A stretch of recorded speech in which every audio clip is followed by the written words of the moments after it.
Muito obrigada pelo convite, por fazer parte desse grupo. Eu estou aqui representando um monte de gente, então eu não vou falar de mim, eu vou falar do CITU, que é o Circuito Independente do Teatro de Uberlândia. Eu acho que, infelizmente, eu não consegui participar da programação, porque eu tenho uma vida dupla, e enquanto funcionário eu não consegui me ausentar, mas pelo que eu ouvi aqui essa noite, eu estou aqui me lamentando por não estar antes, porque eu acho que vai muito de encontro com o que gerou o CITU.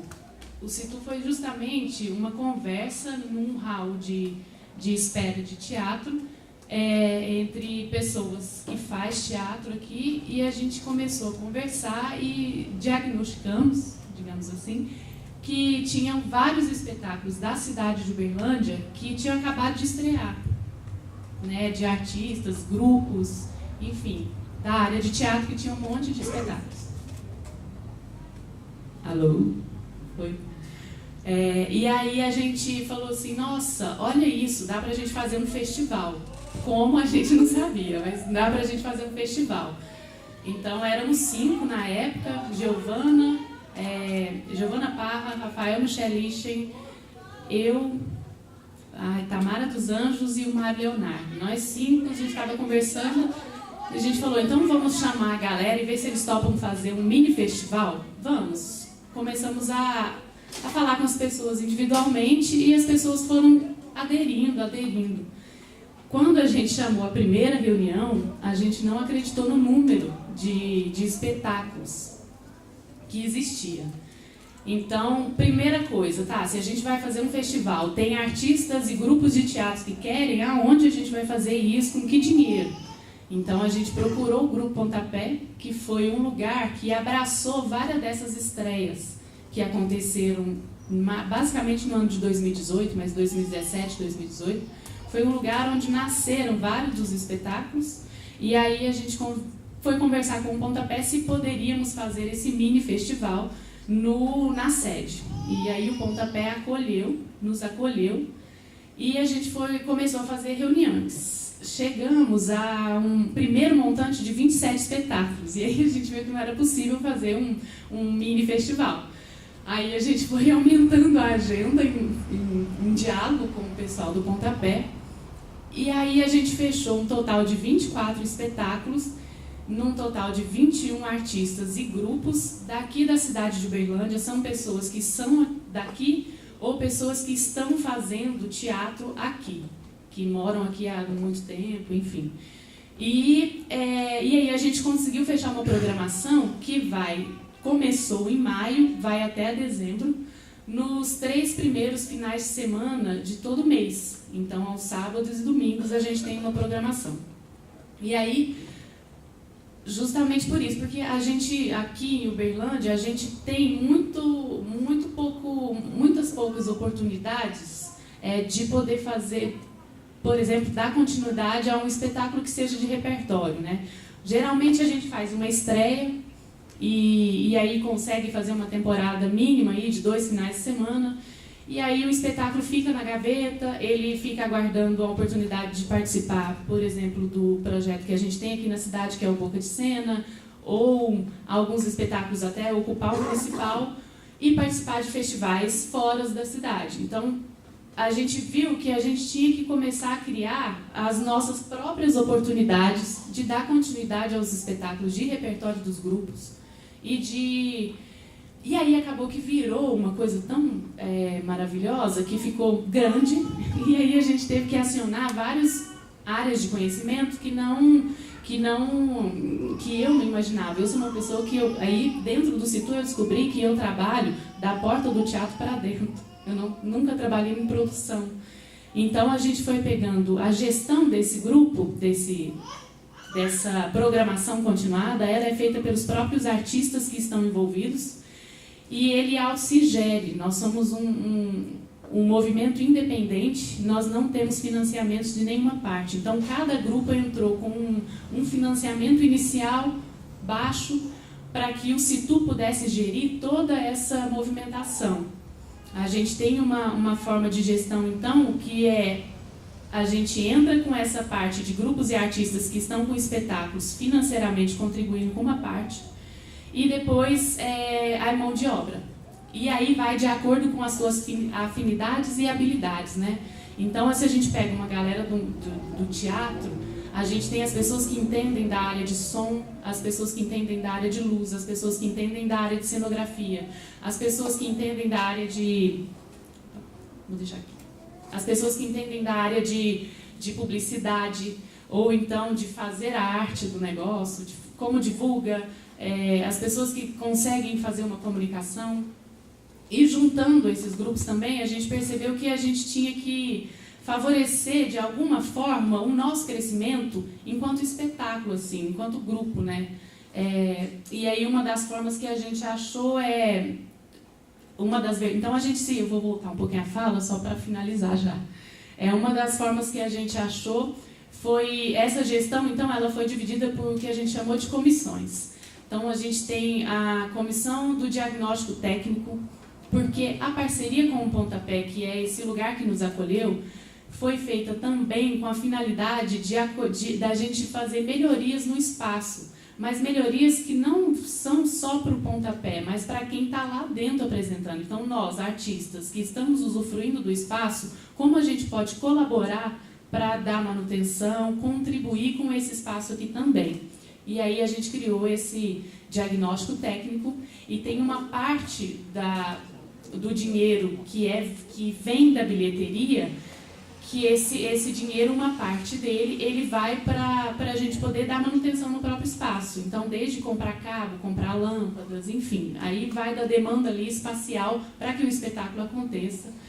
Aí a gente tem a equipe de comunicação é a que se subdivide. Isso tudo foi uma gestão são horas de diálogos, horas de conversa, e é uma gestão que a gente aprendeu conjuntamente. Nada disso estava pronto, né? Nada disso estava assim, formulado nas primeiras reuniões.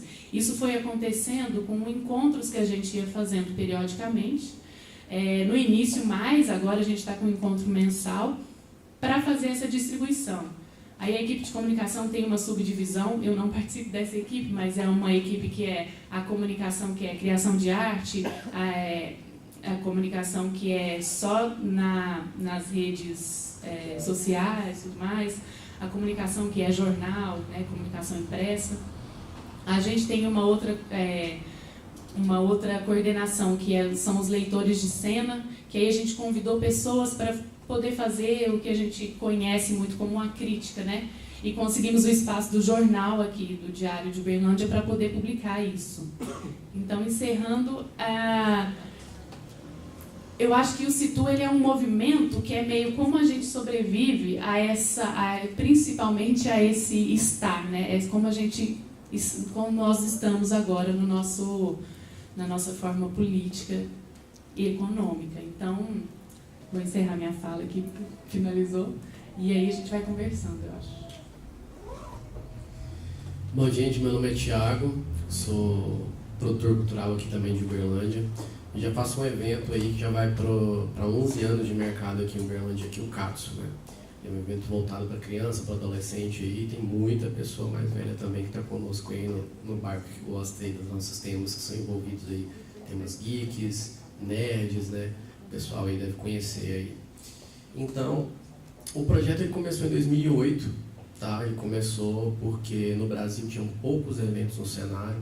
Você via evento mais em São Paulo mesmo, em grandes capitais, e eu via que Uberlândia tinha uma carência muito grande do estilo de evento, né? O pessoal até tentava idealizar alguma coisa, mas nunca colocava para frente. Então, eu queria trazer essa cultura japonesa, essa cultura do desenho animado japonês também para cá, para o pessoal conhecer, porque no tempo de 2008 não era tão difundido quanto você tem na internet hoje, com a velocidade que nós temos hoje e tudo mais. Então é muito mais difícil, né, para você ter esse tipo de acesso nesse conteúdo. Então a gente idealizou um projeto, botei na ponta do lápis, fiz algumas pesquisas, fui no maior evento da América Latina que, por incrível que pareça, nós temos ele, em São Paulo, né, que se chama Anime Friends. Fiz uma pesquisa e dei uma minerada nele, porque para para o público daqui, consequentemente, alguns pontos são diferentes dos eventos de lá, para a gente trazer uma sintonia com o público daqui. Começamos, obviamente, com o apoio de várias pessoas mesmo ali, sem fim lucrativo, com um evento assim, com o pessoal ali super voluntário ali ajudando, e hoje o Katsu ele vai para 11 anos de mercados bem-sucedidos, né? Foram muitas batalhas árduas, você chegar com um projeto totalmente inovador naquele tempo, e o pessoal olhar e não entendia muito bem, porque era algo totalmente surreal para o Brasil naquela época mesmo. Era muito difícil você mostrar um evento dessa magnitude e o pessoal entender. Então, quando você fala, por exemplo, cosplay, você chegava e falava cosplay com uma pessoa, a pessoa falava, o que é isso? Aí você tinha que explicar, não, deixa eu explicar, cosplay é o ato da pessoa se fantasiar do seu personagem favorito. Então, não, mas essa pessoa é doida? Não, é só por um dia que ela vai se fantasiar do seu personagem favorito. E tem pessoas que trajam isso de hobby, entendeu? Então é muito bacana porque quando você vê um próprio pai chegar para você, hoje chegou várias vezes para mim, e falar, poxa, é muito bacana o que vocês fazem. Ou quando você vê uma criança, quando vai ver um youtuber, alguma celebridade que nós levamos para o evento, falando, você realizou um sonho meu. Isso é o que motiva o Katsu estar vivo até hoje, né? Que nós ramificamos. O Katsu começou na cultura japonesa e foi se ramificando. Hoje nós temos esportes eletrônicos, como foi falado aqui também, e vários outros temas que nós abordamos dentro do evento também, coligados com o jovem. Então, o evento hoje, aí, você tem uma gama aí de 5 a 8 mil pessoas aí, que vão nas nossas edições, aí, cada edição nossa. E, graças a Deus, a gente está seguindo um caminho aí, buscando cada vez a aceitação do mercado, né, e mais empresas voltando os olhos para o evento, porque o evento é um grande potencial.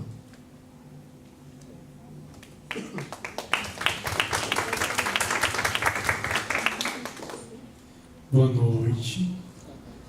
Obrigado, Rubens, pelo convite. Eu sou Iraçu.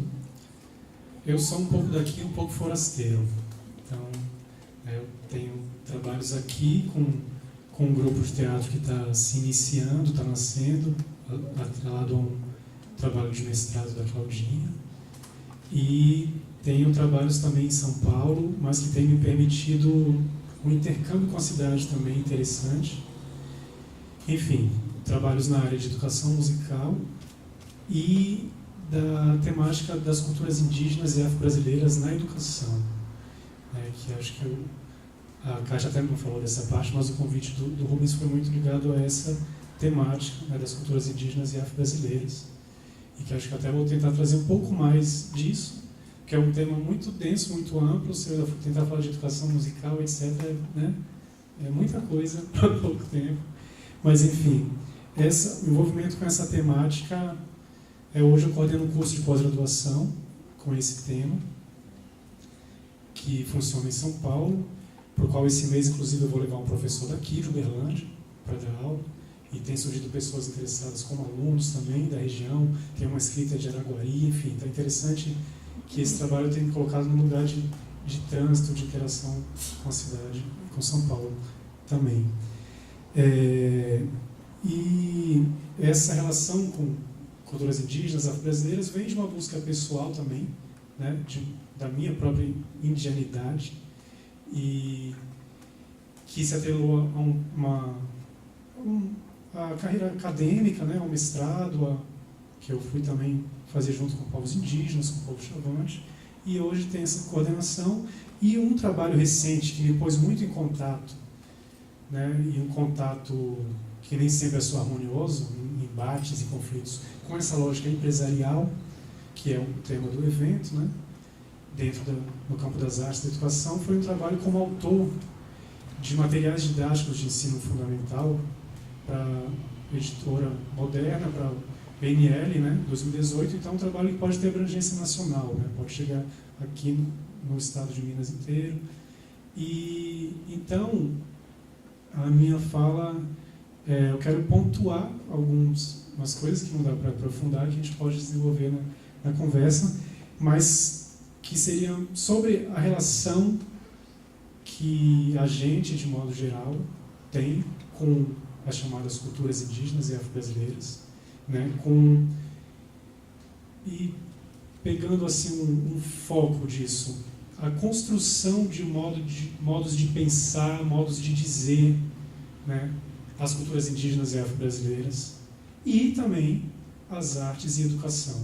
Acho que a partir dessas experiências, a reflexão que eu queria trazer é nesse sentido. E trazer o seguinte ponto de vista, que assim, já é crescente em vários campos, né, em várias áreas de conhecimento, mas eu acho que isso ainda está longe de chegar nas políticas públicas, mas há que ter uma mobilização, um movimento para isso, que é olhar para culturas indígenas e afro-brasileiras não do ponto de vista simplesmente da justiça social ou da inclusão, mas como conhecimento, como diversidade epistemológica. É um salto aí que já está sendo construído, já está bem aquecido, mas que ainda está longe, né, disso chegar nas políticas públicas e na discussão de economia da cultura. Tem muito a se fazer.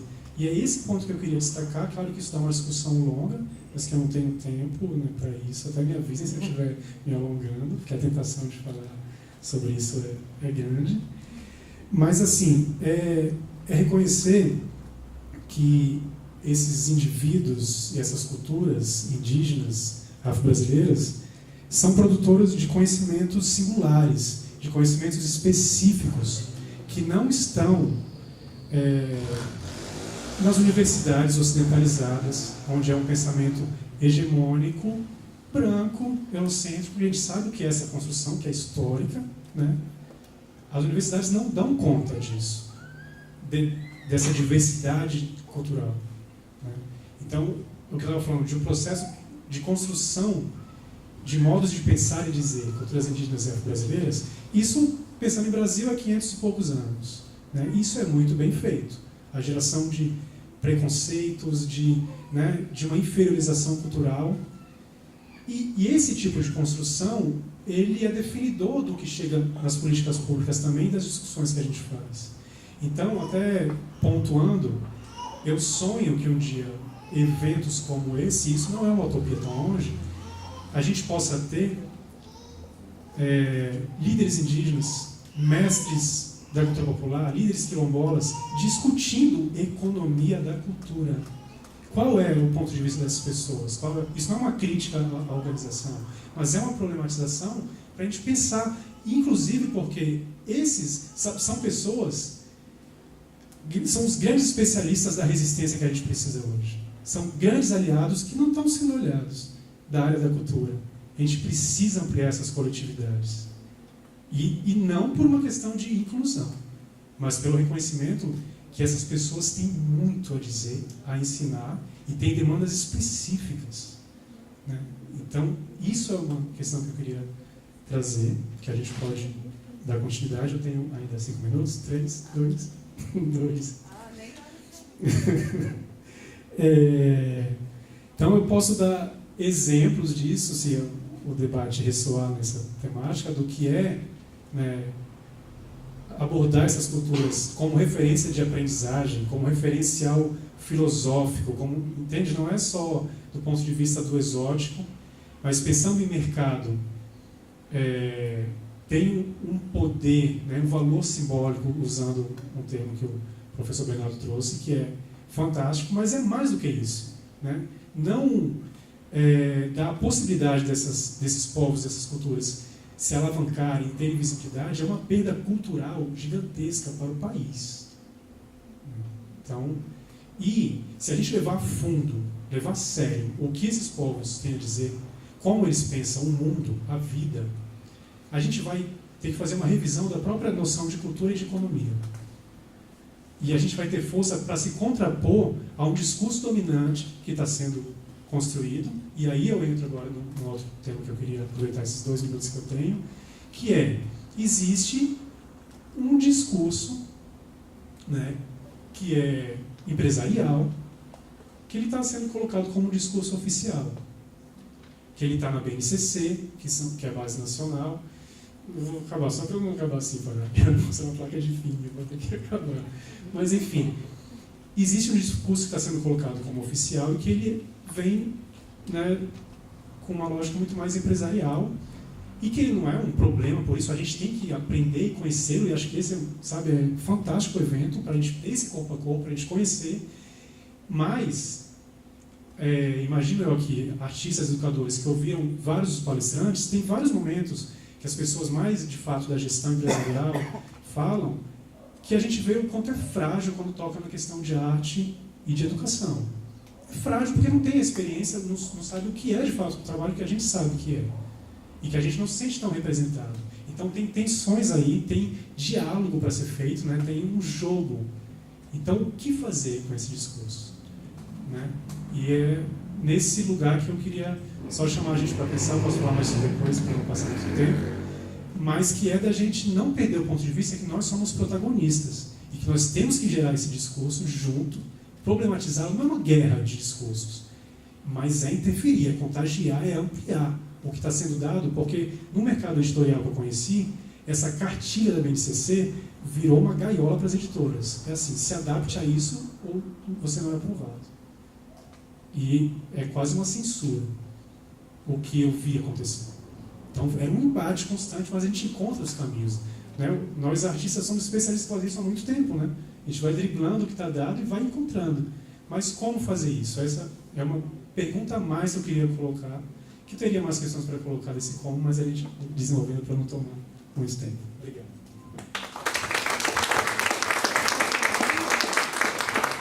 Boa noite, meu nome é Luiz. Eu sou do Libertas, eu vou falar um pouco da história, do porquê que eu quis montar um food truck, bem breve aqui. Eu quis trazer um pouco para Uberlândia a própria gastronomia mineira, que é uma coisa que a gastronomia não é muito debatida, né, nesse meio cultural, assim, ela fica um pouco de lado, assim. E começou a onda dos food trucks, eu quis trazer a comida mineira um pouco sofisticada aqui para Uberlândia. Que eu não estava morando aqui na época, estava morando em Brasília, e aqui eu sempre sentia muito falta dessa raiz mineira aqui em Uberlândia. Então tinha um sócio na época, a gente resolveu montar aqui um food truck para levar uma culinária, entre aspas, um pouco sofisticada a preços acessíveis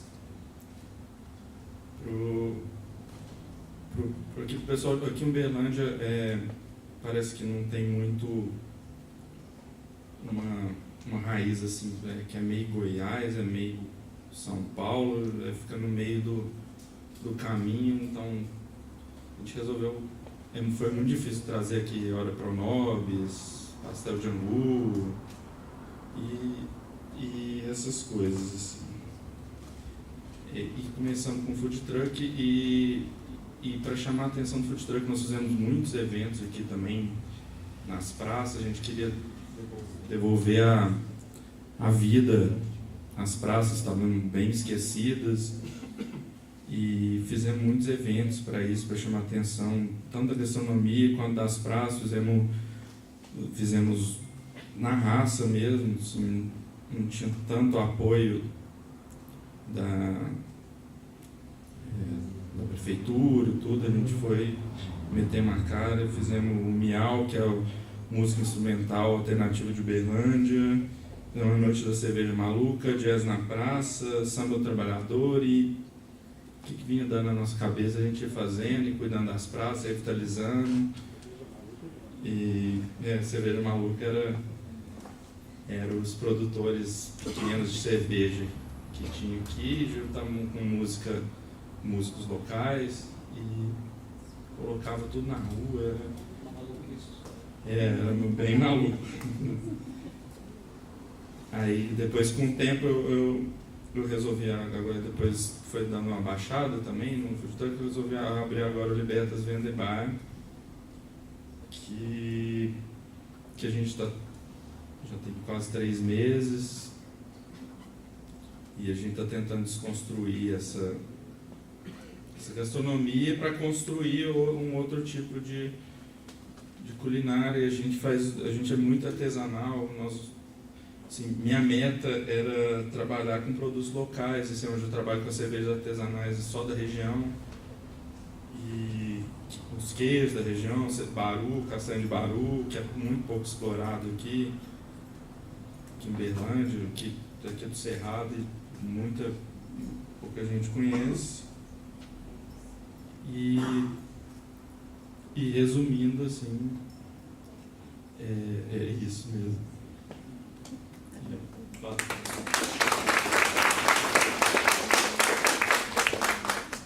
Boa noite a todos, todas. Bom, meu nome é Ludmila, eu estou aí na coordenação do IAMAR, do Instituto Alai Martins, muitas carinhas conhecidas, né, que eu espero aí ter ajudado a contribuir em seus empreendimentos.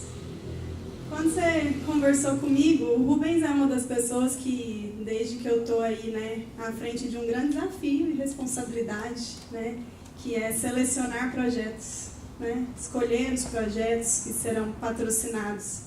É alguém que eu converso muito, te agradeço sempre a abertura, horas, né? Marquinhos do Encantar também. Eu acabei me conectando com algumas pessoas para eu entender, né, o lado do empreendedor cultural que não tem nada a ver, né, com a ótica do negócio. Tem tantos chapéus aqui que eu queria falar, eu vou tentar separar. Um deles, né, eu ocupo hoje uma posição que é de um instituto ligado a um grupo empresarial, mas é um instituto, é um OCIP. E não é uma diretoria de uma empresa. E coube a esse instituto o papel de gerir o investimento social privado desse grupo. E o instituto não é um instituto de investimento em cultura diretamente, né? É um instituto que trabalha a educação de jovens há 14 anos. Trabalha em empreendedorismo, esse é o fomento e a pegada. E aí esse painel tem uma proposta de falar de criatividade, né? De falar do que fazer diante de um cenário de desafios, e lá pra gente não é diferente. Existem pressões internas, mas eu falei que eu tinha vários chapéus e um deles é uma pessoa que acredita. Eu sou uma pessoa muito romântica, eu acredito no mundo, na transformação e no poder de cada um. Então eu assumo uma posição que, né, eu tenho que tomar certas decisões e avaliações de projetos que chegam até nós, são milhares, eu digo, de todas as frentes por ano, para a gente ter uma grande responsabilidade. Por outro lado, eu não estou na empresa, então eu tenho uma liberdade, né?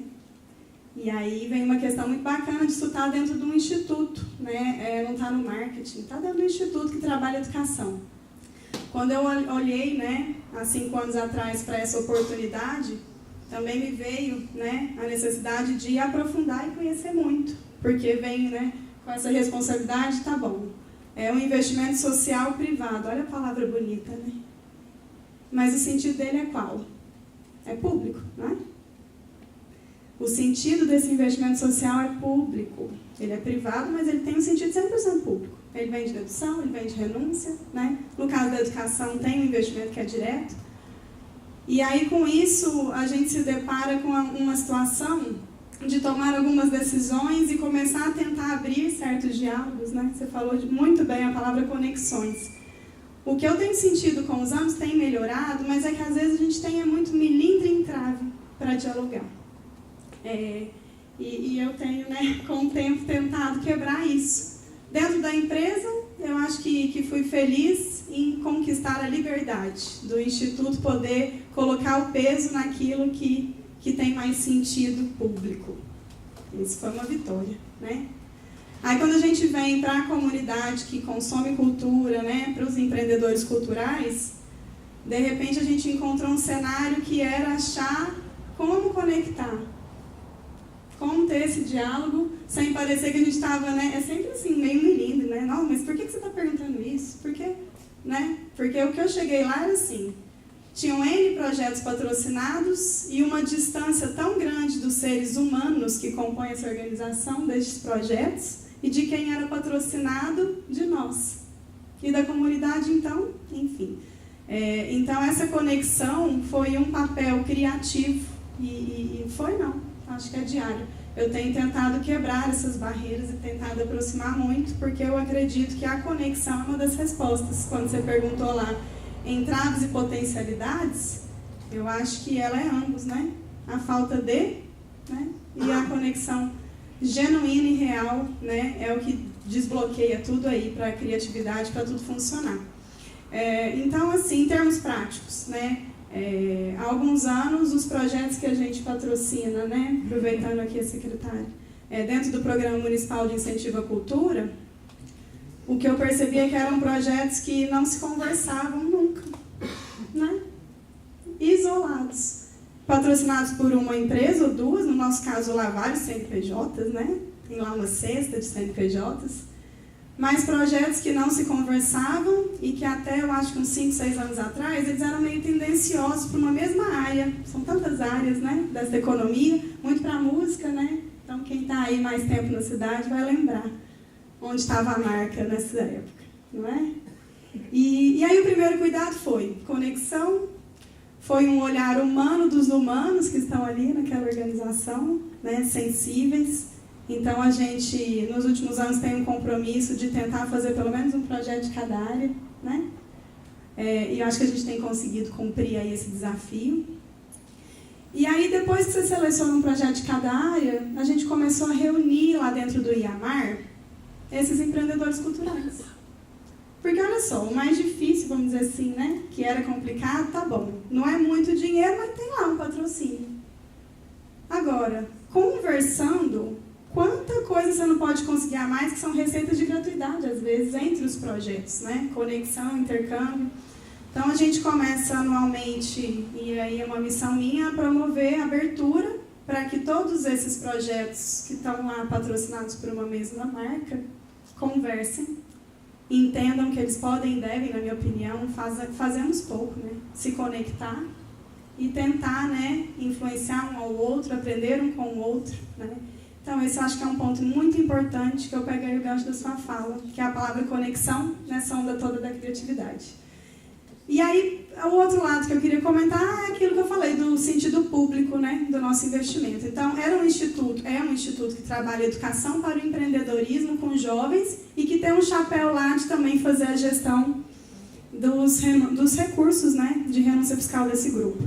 E a gente não conectava uma coisa com a outra, né? Então, de tudo que eu ouvi, é impossível a gente desconectar educação e cultura, não é não? Mas não era conectado, né? Por algum motivo, a gente não consegue ainda muito essa conexão. Então, nós temos dentro do IAMAR, né, um OCIP que recebe um recurso significativo e que trabalha com o jovem a cultura empreendedora. E não é a cultura de abrir a empresa, né? É a cultura de empreender como o quê? Comportamento, foi falado muito aqui, né? Dos socioemocionais, as competências, né, para o emprego. E o que a gente trabalha é comportamento empreendedor, é atitude diante da vida. Mas a gente começou a perceber que nos nossos projetos com jovens, a gente não falava do empreendedor cultural, né? Ué, a gente fala da história do seu Alair, né? Mas não falamos a história de um bailarino do projeto Pé de Moleque, não falamos a história do Encantar, não falamos a história do Grupo Pontapé. E aí fica muito seletivo esse empreender que a gente estava trabalhando nos nossos projetos, né? E isso foi um outro ponto de conexão, de abertura, né? E que foi uma forma também da gente aumentar o nosso impacto social, foi ganha-ganha. Então, o que a gente começa a fazer? Conectar os projetos que a gente pode, né, apoiar via patrocínio com algo a mais, que é o nosso programa de empreendedorismo para jovem. E isso tem feito cada vez mais sentido, né, para nós. E eu queria, assim, contar para vocês que então é possível, né, a gente falou potencialidades, possibilidades, mas não é fácil.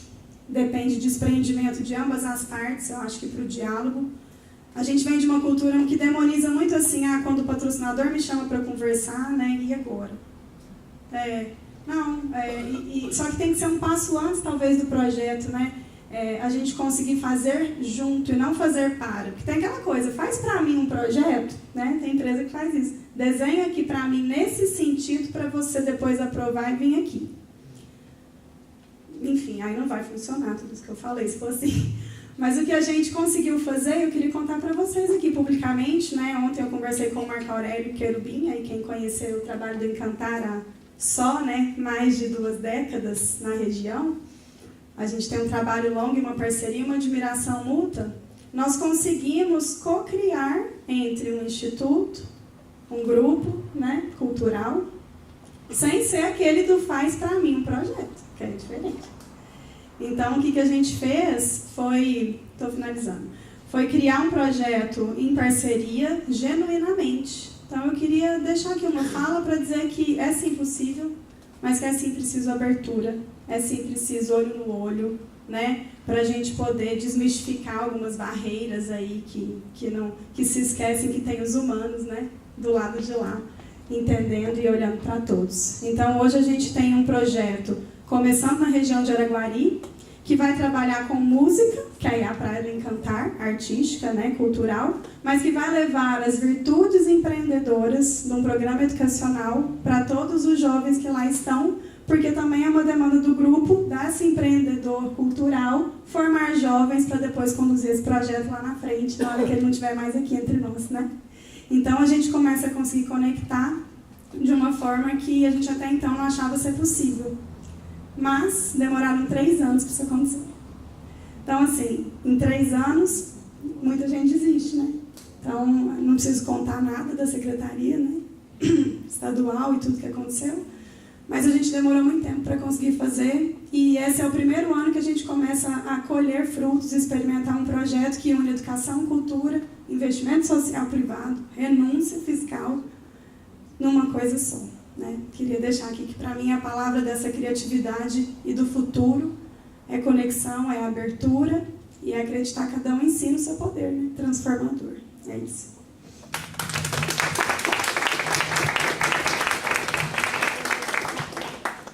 Boa noite. Obrigada, Rubens, o pessoal do Grupo Pontapé. Que prazer e que honra estar aqui com vocês todos. Tá? Eu vim aqui hoje só para falar do Festival de Dança. Preparei um relatório enorme, está aqui nessa pasta, mas eu juro que eu não vou ler. O Festival de Dança, ele iniciou na cidade de Uberlândia no ano de 84. Então, ele existe há 35 anos.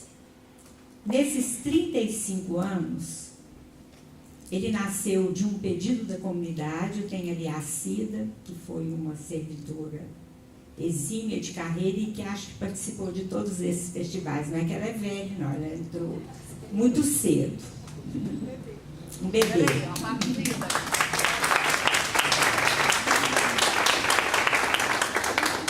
Chegou a ser esse festival, foi um anseio da comunidade, uma solicitação da comunidade, chegando a colocar Uberlândia como um dos maiores festivais do Brasil.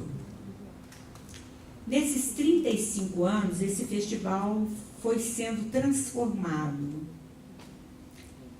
Num dado período, ele passou a sua execução para o poder público, deixou de uma mão de um grupo de pessoas, veio para o poder público. Depois ele já tinha recursos para que ele fosse realizado. Depois o poder público se associava a alguma ONG para apresentar esses projetos para captação de recursos. E isso era gerido quase que como uma parceria entre o poder público e essa ONG que recebia os recursos, e o que possibilitava uma grande liberdade de contratação independente das diretrizes e das determinações públicas para se contratar. E durante muitos anos esse festival foi anual, um certo período ele passou a ser bienal, competitivo. Depois tivemos uma falha de 3 anos sem o festival e ele retomou anual com um pequeno recurso de premiação para esse ano. Uma das grandes preocupações é que esse festival, ao ser apresentado aos patrocinadores, a empresa Ludmilla, fica meu agradecimento, ele não é pronto. Esse festival é construído entre o poder público e a comissão formada e eleita pela sociedade civil. Então, ele vai sendo construído ao longo das possibilidades e dos diálogos. E uma das questões que foi muito colocada do ano passado para cá é como é que está,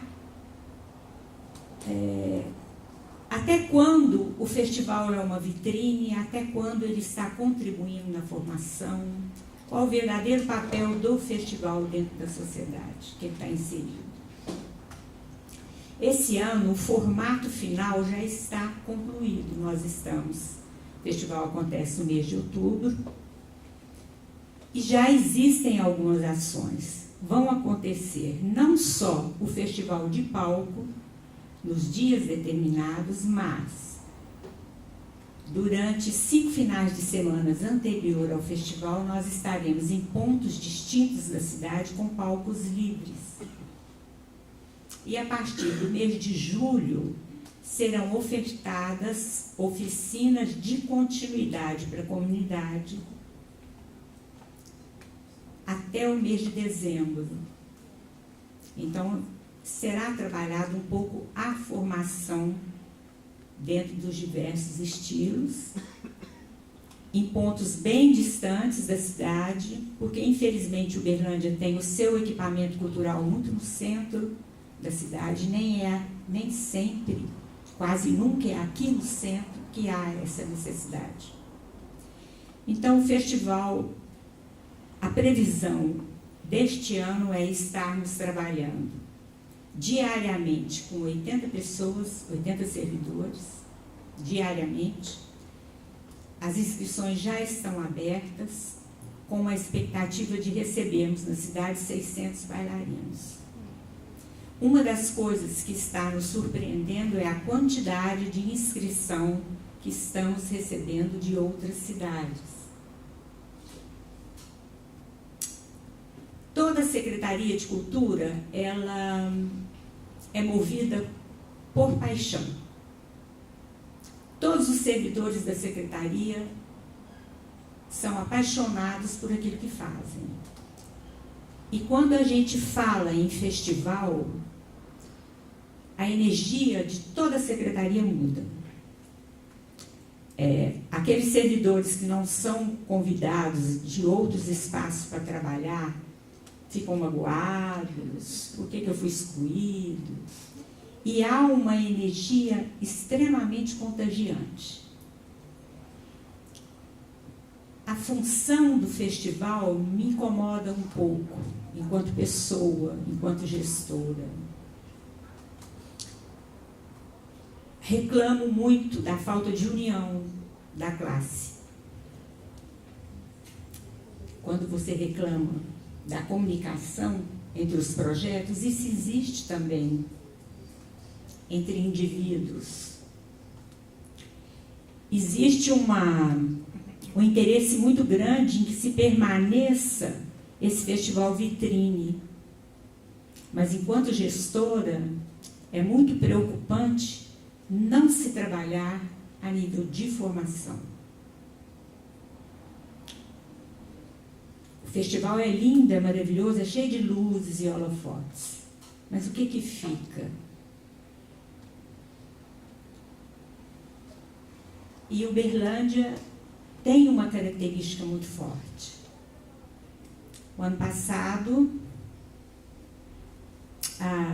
uma professora de uma academia daqui fez um processo seletivo e conseguiu classificar na cidade de Uberlândia a parte do festival.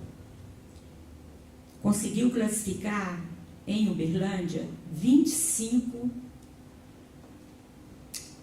pessoas, grupos que ganharam bolsa a nível internacional.